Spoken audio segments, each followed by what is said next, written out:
Hey, welcome to Writing Momentum. I'm Christopher Maselli. I'm here with my wife, Gina. How are you Hey, doing today, everybody. Gina? I'm doing really well. I'm so glad that we have our guest on here Yes, today. It's just been a lot of fun. We've been talking to her a little bit, and we're going to talk to her a little bit more. that's And right. I love our topics. So let's go. All right. Hey, Liz Wilcox is back. She's the fresh princess of email marketing and an email strategist.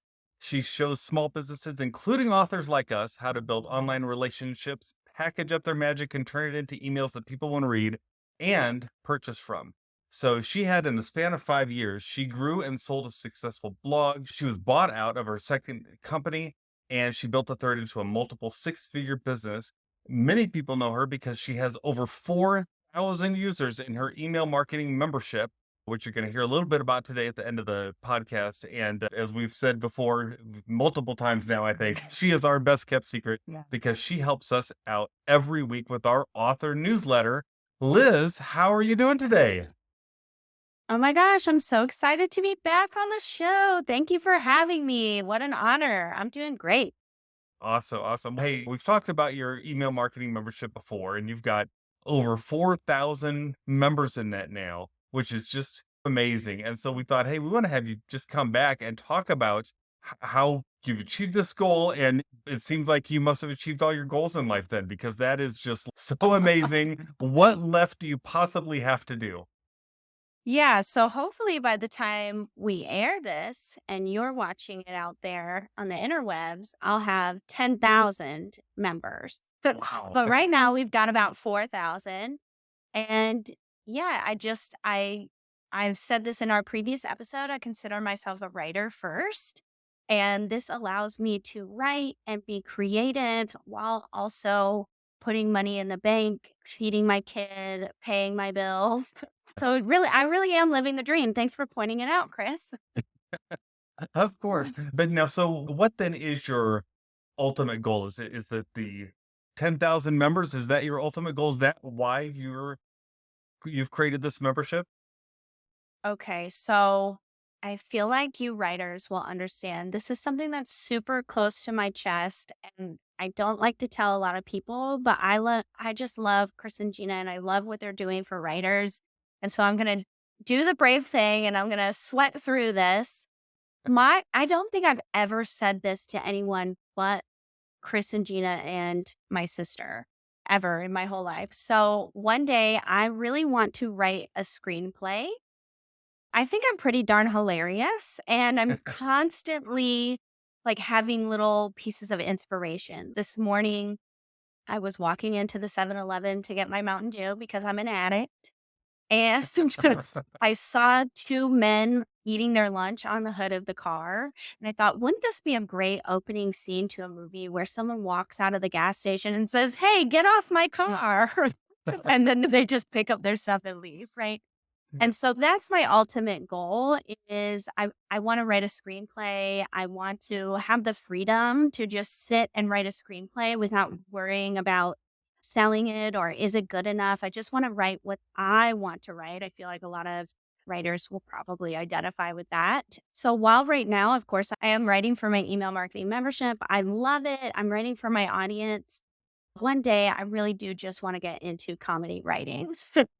I love that. I do too. I think that's awesome. And I think you're right. I think that's something a lot of us identify with because Gina and I do a lot of ghost writing. We do a lot of letter writing. We do just things Lots of all direct across the mail, board, doing this for a long email. time. But most of those things aren't the things that when we go to sleep at night we think that's what I want to be known for. That's my ultimate goal in life.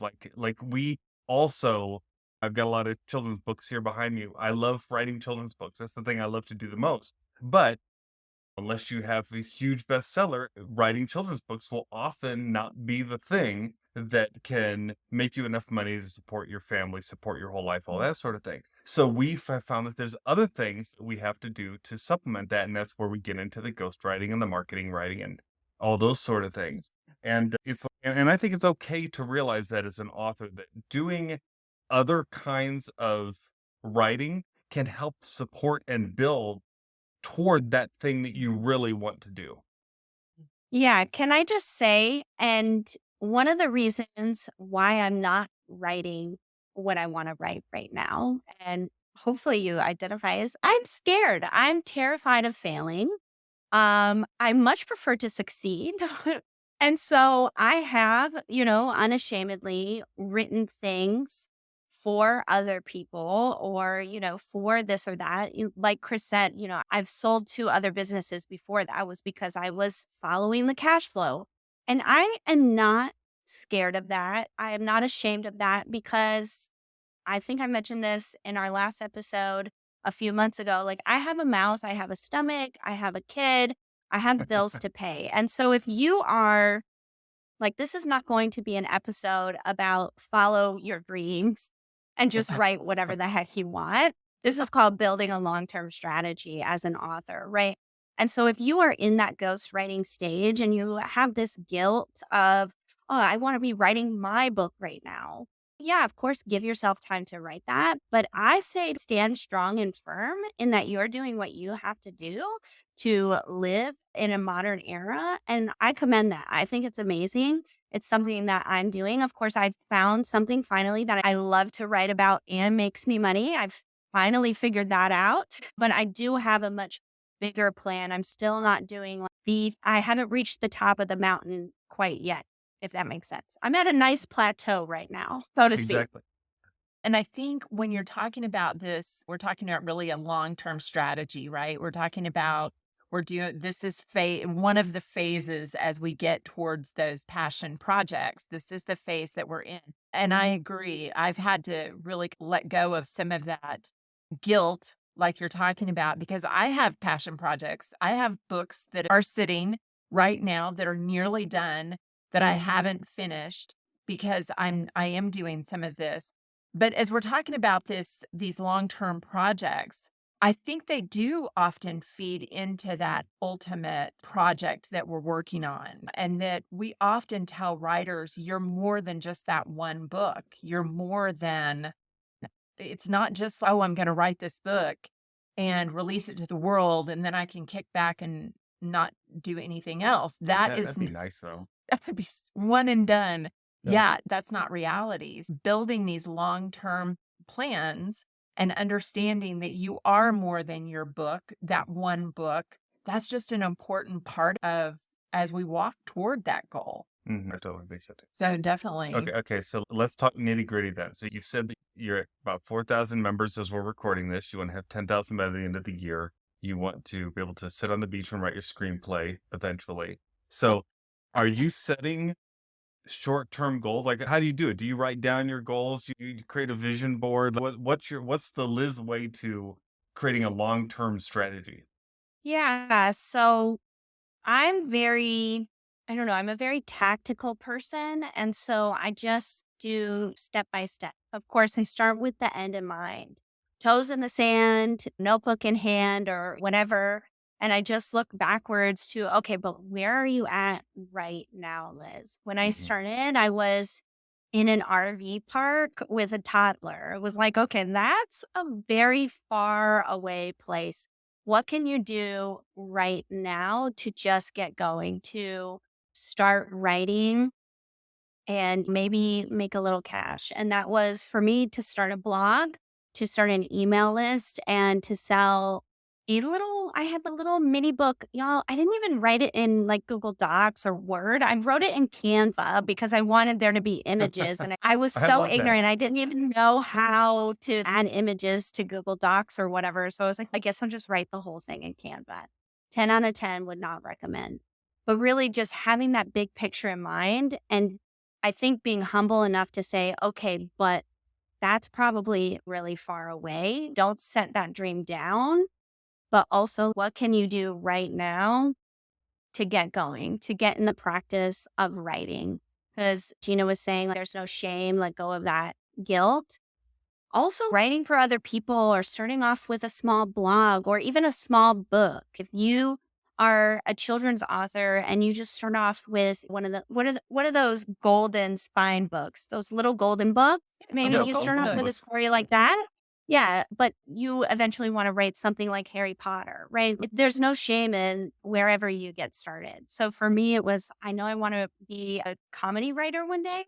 And so I started very niche, like they tell you. I was like, okay, I'm going to make fun of RV travel because this stuff actually sucks. I was sold into a dream that kind of sucks.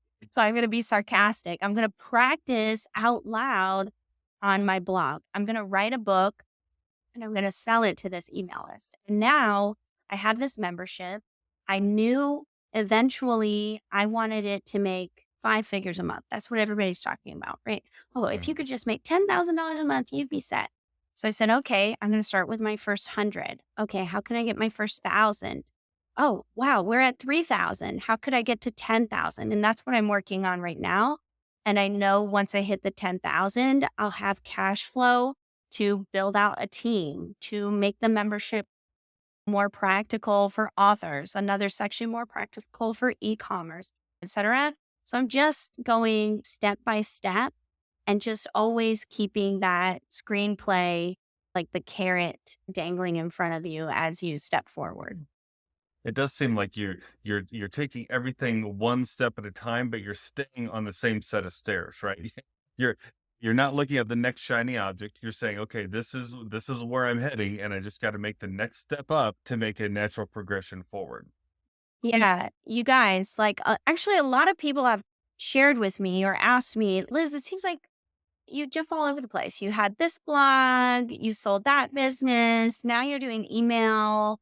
I bought an e-commerce shop about a year ago that I own now and I'm learning about, but it really is all what Chris said. I'm still building the same wall. I'm still climbing the same staircase, but these are all things that I need in order to one day reach that place. I need to know about e-commerce and how to write emails for e-commerce because that's going to help me build out my email marketing membership better. And also it's going to help me understand how to sell physical products like books, right? It's going to help me understand a different market, which I can't retire myself if lizwilcox.com isn't doing really well. And I always have that exit strategy. I want to share one story that I probably should have started with as far as setting and a long term strategy goes. I'm sure that Chris and Gina have heard me tell this story. Now, I'm a huge 90s pop culture. If you're just listening to this, you can't see me, but I'm pulling out my mug. I have the Fresh Prince, Will Smith on my mug. And Will Smith is the perfect example of a long term strategy as someone who considers himself an artist, right? He tells this story about when he asked, how did you become the biggest movie star there ever was? And he said, I didn't set out to be a big movie star. Of course, that's the ultimate goal. But I always am reminded of what my father told me. You don't build a wall, you just lay one brick as perfectly as a brick can be laid every single day. Mm. And one day you'll have the wall. So, as far as long term strategy, like, yeah, I want to build this wall. And sitting at the top is my screenplay, right? But every day I just get up and I'm like, okay, I'm not at that point yet. So, what do I have to do today? Okay, I've got this podcast interview with the Masellis, writing momentum. How can I make sure I do the best job I can today? That's the brick I need to lay today. It might seem completely unrelated, but because I have that long term goal in mind, because I work backwards from there, it is totally related. And hopefully, I'm doing a good job laying that brick today. Does that help keep from getting overwhelmed too, because you're just focusing on that one brick at a time as opposed to everything that you could possibly do out there? Yeah, it helps me stay incredibly focused. I never would have gotten to the 4,000 members. I wouldn't be able to say, yeah, I'm actively working on 10,000 members if I was also trying to build a podcast and focus on Instagram and write the screenplay right now, Liz, because people say you should pursue your dreams. And why wait? You're funny now, right? You're smart enough. You can figure it out. But for me, it's because I just wake up every day. I focus on the one thing I have to do today. And I spend time every quarter, every year thinking, okay, what is the thing I really want to focus on this year? I only have that one thing per year. Mm. Okay. And then I can compound it. So a couple of years ago, my one thing was just getting on podcasts. And I hired people to help me get on podcasts. I hired a speaking coach so I didn't sound like an idiot. I really practiced that. But now it just comes naturally. People ask me to be on their podcasts. I took a nap right before Chris, Gina, and I hit record. And hopefully, I might sound like an idiot to some people, but I tend to think I sound much better than I did 2 years ago. It's that compound interest. But this year, I was focusing on scaling. I haven't added anything to my plate. Chris asked me earlier, do you want to start a podcast? I said yes in 2024 because this year was scaling. I hired people to help me create basically a company manual. And I was able to take the entire summer off because I have mostly successfully scaled the business. So now all I'm doing is marketing instead of working on the behind the scenes stuff. But that was an intentional brick that I had to lay. And I woke up every morning. How are we working on that brick? How are we laying that to? So good. That is so good. Yeah. No, you've talked and we touched on it at the beginning and then you mentioned it again, your email marketing membership.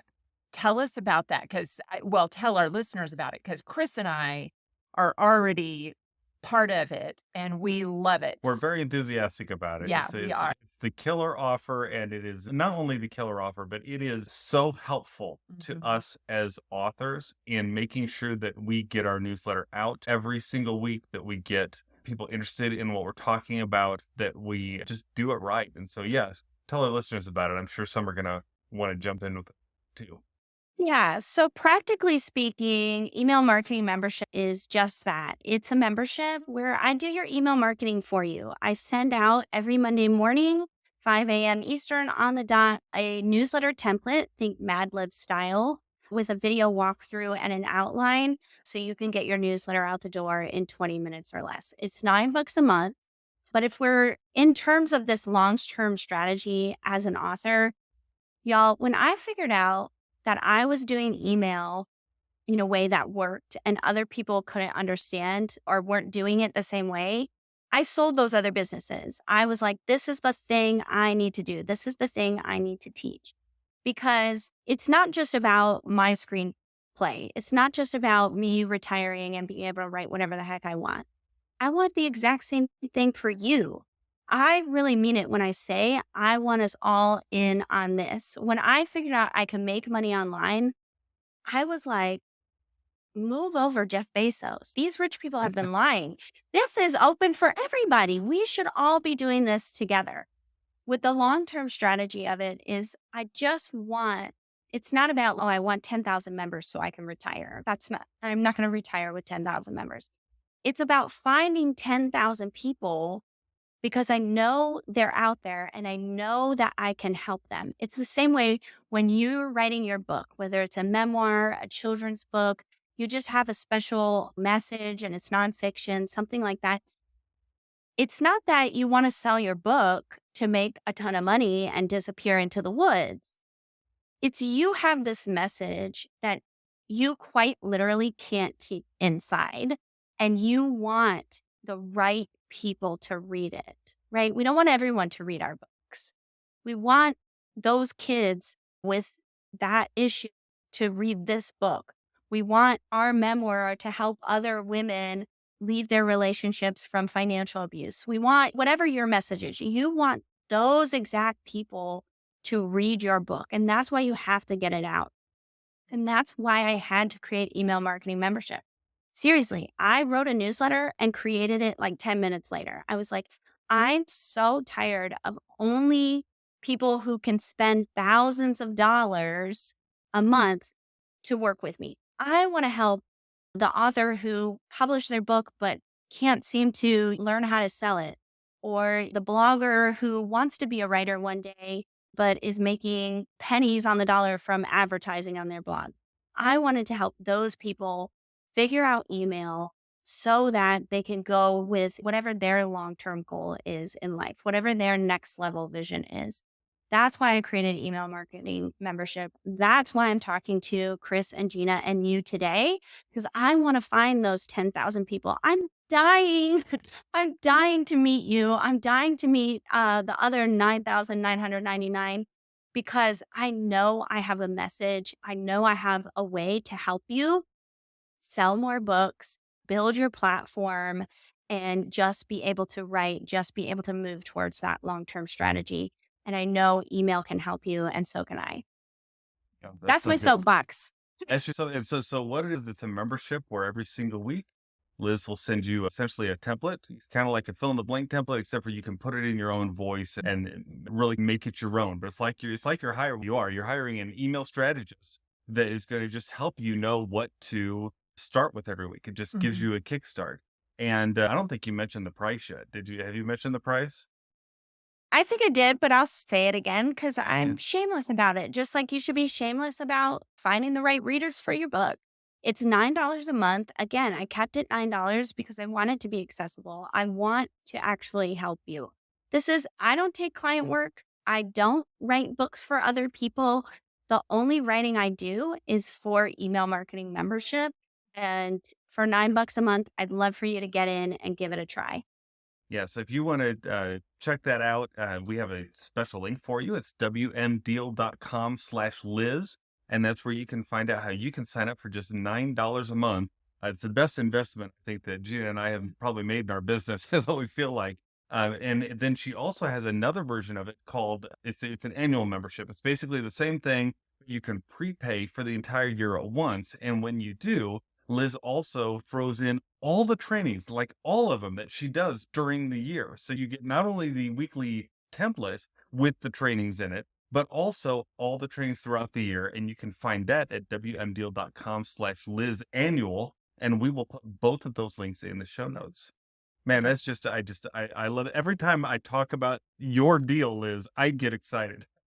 Thank you. I love email marketing membership. It is, of course, part of this long term strategy for me, but I can't see myself not doing it, not trying to find more people to help with email because email really changed my life. It changed the game for me. It saw that, or it helped me see that selling my book was possible and so much more. Yes, yes. Thank you so much for joining us again today. Thank It's always a you. pleasure to have you on the podcast. Just really enjoyable. Do you want to close us out, Gina? Yes. If you enjoyed this episode of Writing Momentum with Liz, we're so thankful that she was here. Please rate, review, subscribe, and share it. Share it with that person who's maybe beating themselves up because they've put off their long term goal for just getting the work done and putting food on the table. We've all been there. But hopefully, it's something that will encourage them to just keep reaching towards that long term goal and setting those smaller goals that will lead them to it. But we do this because Chris and I truly do believe that as writers, we are better in community with one another and that together We have writing momentum. we have it. Bye.